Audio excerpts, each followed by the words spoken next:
Soy Esther Lassa, logopeda, y quiero dar las gracias por la oportunidad de poder exponer la necesidad de un diagnóstico precoz, así como la intervención correcta ante la afasia. Más de 350.000 personas en España sufren afasia producida principalmente por el ictus. No solamente me voy a centrar en definir, evaluar e intervenir dicho trastorno, sino también en exponer las causas que lo limitan, ya que muchas personas llegan a la muerte por un mal diagnóstico de las mismas. Mi desarrollo va a ir encaminado al fortalecimiento de la atención integral del paciente en neurocirugía, desde el apoyo educativo de enfermería al personal asistencial. Desde aquí quiero valorar sus esfuerzos diarios en los cuidados basados en la humanización y la calidad, no solamente como paciente, sino también como persona.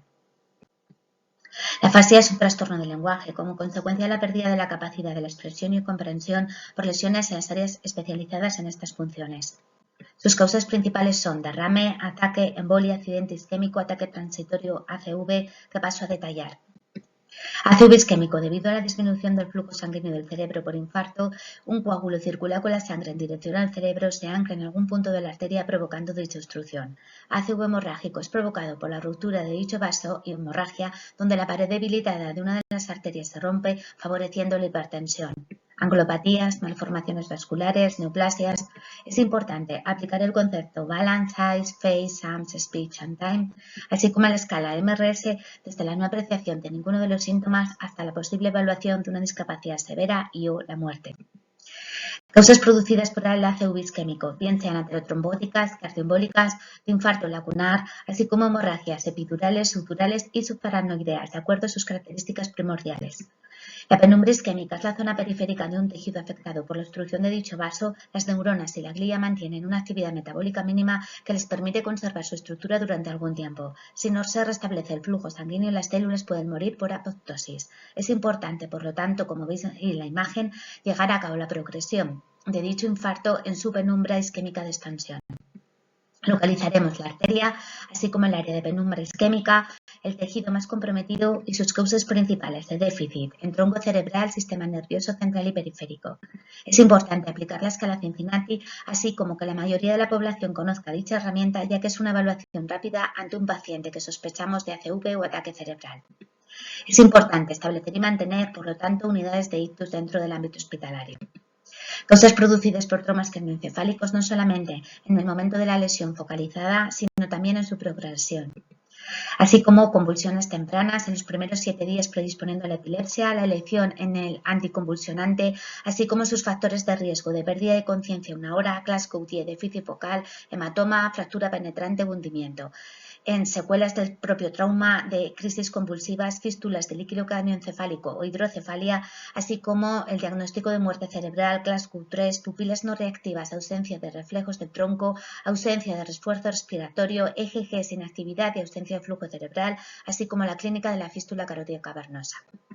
Hematomas intracraneales, epidurales y subdurales, no solamente en su diagnóstico, sino en su posterior tratamiento, así como los principales tumores cerebrales, bien sean estos primarios, adenomas, gliomas, meningiomas. En su artículo de New England Journal of Medicine General Cancer Center en Boston, en su ensayo Incipient, avalan la regresión de dichos glioblastomas. En sus tumores encefálicos de línea media fosa posterior, en el tanto por ciento en su grado de tumefacción, así como durales, linfomas, meningiomas y secundarios metastásicos en base de cráneo, hueso e intracerebral. Sistema nervioso central, supratentorial, fosa posterior, intraestraxial, supracelular, base de cráneo ventricular. Por lo tanto, delimitaremos la ubicación de los diferentes tipos de tumores, así como realizar un diagnóstico diferencial precoz en cuanto a su sintomatología de pérdida de fuerza a la mitad del cuerpo, dolores de cabeza, dificultad para hablar, alteración de los sentidos, trastornos de la conducta, convulsiones, y signos y síntomas focales de la localización del tumor por sus lóbulos, utilizando dicha tabla en su posterior evaluación.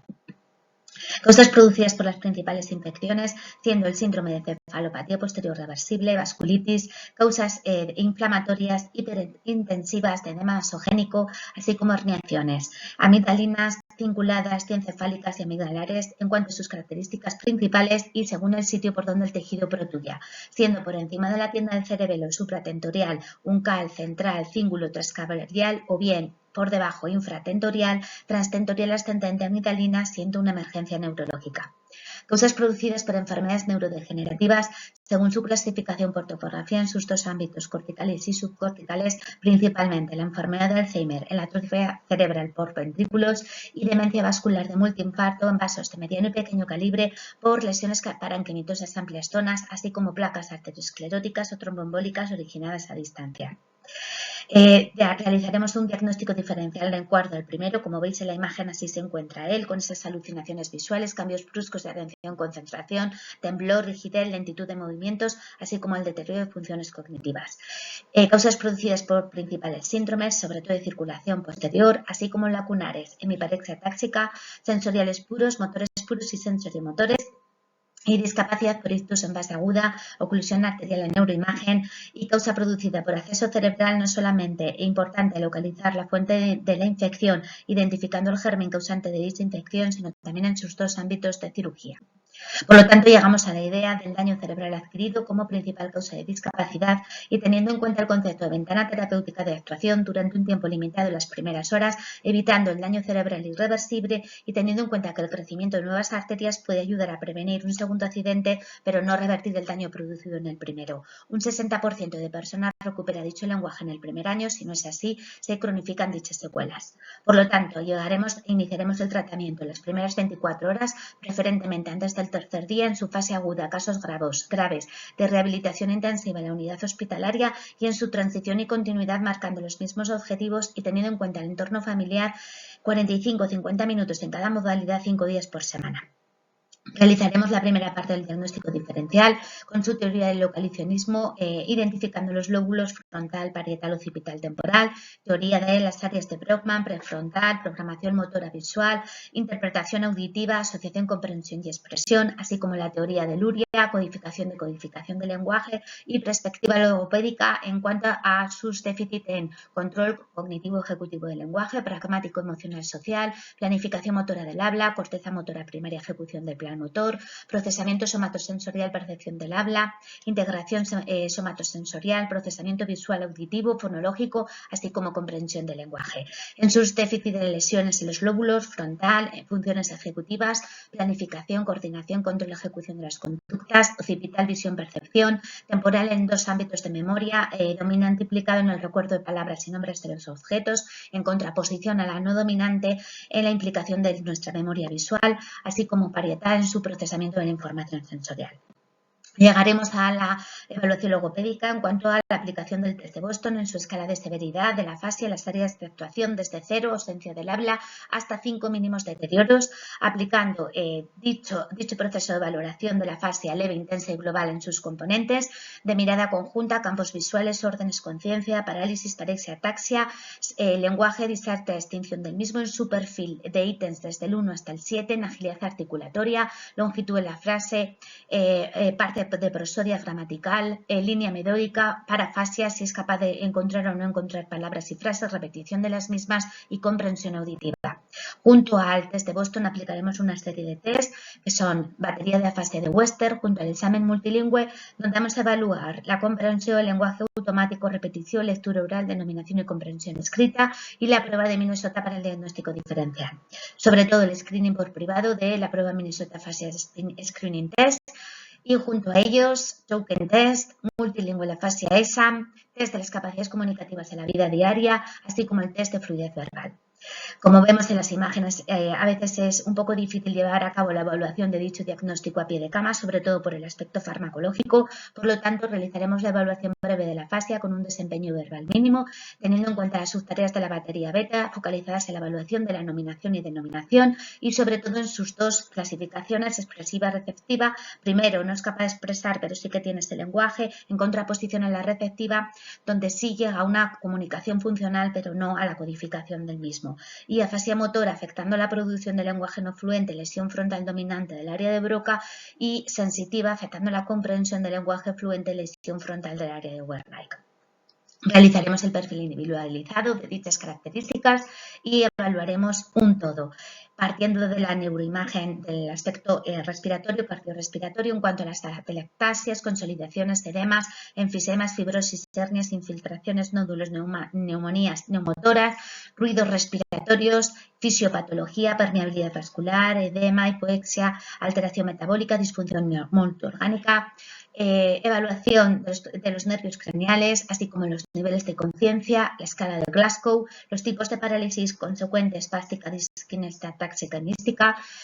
traqueostomía, así como la utilización de las diferentes cánulas y prótesis fonatorias y complicaciones de la misma inmediatas que incluyen fracaso en el procedimiento, embolismo aéreo, aspiración, hemorragia, neumotoras, lesión del cartílago cricoides, daño quirúrgico del esófago, nervio faríngeo, cúpula pleural, así como malas tardías, neumonía, aspiración, disfagia de canulación accidental, granulomas traqueales, fístulas traqueocutáneas o traqueosofágicas, traqueomalacias, estenosis laringotraqueal y hemorragias. Medición de la presión traqueal, junto al protocolo de decanularización en la evaluación de la deglución en el estrechamiento obstrucción anatómico de la vía aérea superior, evaluación de la función de las cuerdas vocales, transición de la cánula, evaluación de la tolerancia a la válvula fonatoria, la reducción del tamaño de dicha cánula y decanular al tolerar el taponamiento durante 48 horas sin necesidad de aspiración o ventilación con presión positiva. Junto a ello, teniendo en cuenta las características de edad, sexo, comorbilidad, nivel de conciencia, alteración estructural de la vía aérea, alteración de la deglución al manejo del lago orofaringio, duración de la ventilación mecánica y efectividad de la tos y fuerza muscular. Junto al fisio de forma coordinada, no solamente eso, sino también el equilibrio, coordinación, postural y toda la parte de motórica. Y en el protocolo de deglución, las diversas áreas que están asociadas con funciones sensoriomotoras que respaldan dicha función deglutoria. También tendremos en cuenta la doble funcionalidad de la calidad positiva de vida, así como la comunicación efectiva y funcional. Si no es capaz de expresar o comunicar de forma oral, utilizaremos un sistema alternativo aumentativo de comunicación. Y junto a esto, la escala de intensidad del dolor, de la evaluación visual anal pain scan y la importancia de identificar el área donde ocurre dichas crisis epilépticas, en la ubicación de las lesiones, en los daños neuronales más significativos donde se concentran estas áreas cerebrales en cuanto al grado de atrofia, sobre todo teniendo en cuenta, por lo tanto, esa valoración exacta para marcar las necesidades de rehabilitación, teniendo en cuenta que no todo es afasia, que la evaluación del lenguaje adulto va desde un enfoque neurocognitivo-comunicativo. Llegamos, por lo tanto, a la clasificación dicotómica de afasia de predominio motor no fluente y afasia de predominio receptivo sensorial fluente. En la clasificación logopénica semántica no fluente gramatical y teniendo en cuenta este esquema no fluente fluente en cuanto a dos ámbitos de comprensión no comprensión y si es capaz de repetir o no, estableceremos las áreas más definidas en cuanto a la clasificación según la localización cortical de la lesión que paso a detallar. Voy a comenzar principalmente por el área de Broca, donde está la tercera circunvolución frontal del hemisferio izquierdo, comprensión del lenguaje escrito y hablado intacta, el habla no fluida, con dificultad a la hora de encontrar la palabra, uso de jerga, parafasias, vocabulario limitado con oraciones simples, no puede repetir y tiene hemiplegia y hemiparexia derecha. Wernicke, en el lóbulo temporal posterior o superior, dificultad a la hora de comprender el lenguaje escrito o hablado, no puede repetir ni seguir instrucciones, habla fluida con parafasias y anomias y alteraciones visoespaciales. Anómica temporoparietal, a la hora de extenderse la circunvolución angular a veces mal localizada, intacta comprensión, habla fluida sin contenido y con circunloquios. Voy a pasar a las afasias transcorticales, principalmente sensorial, la primera, parte posterior, circunvolución temporal media y circunvolución angular, corteza occipital anterior, con un lenguaje espontáneo fluido, parafasias semánticas y neologismos, ecolalias, comprensión muy afectada, lectura poca o nula y hemipoestesia y hemidigencia en su parte derecha. Seguiré con la motora en la parte anterior superior del área de Broca con una extensión subcortical cuya expresión espontánea es no fluida, con mutismo, emisión lenta con esfuerzo, lenguaje automático preservado, con hemiplegia y hemiagnosia derecha. Y continuaré con la mixta, con una interrupción en las conexiones entre región anterior y posterior, con un lenguaje oral muy reducido con mutismo, comprensión muy afectada, sí que repite y afectada denominación con hemiagnosia. Llegando a la global, a la total, con una lesión izquierda masiva frontoparieto temporal en el área de Broca-Wernicke y extensión subcortical, con un deterioro en toda la parte receptiva expresiva,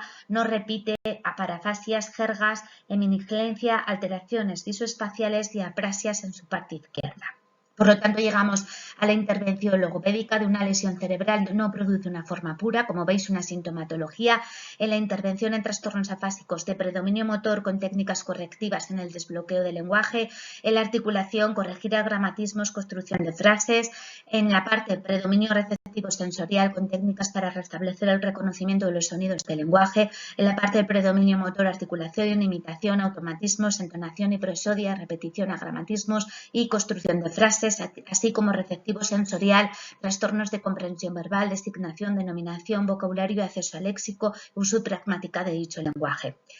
Me vais a permitir poder leer este artículo donde dice: faltan logopedas en los hospitales, pero nos preocupan otras cosas. Hay listas de espera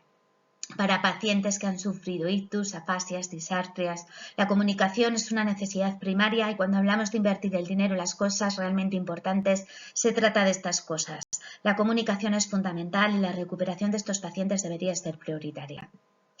Paso a detallar la bibliografía, así como en el anexo 2 del listado de terapias aplicadas en los ensayos clínicos de la revisión sistemática. Y finalmente deciros que el único modo de hacer un gran trabajo es amar lo que haces. Muchas gracias.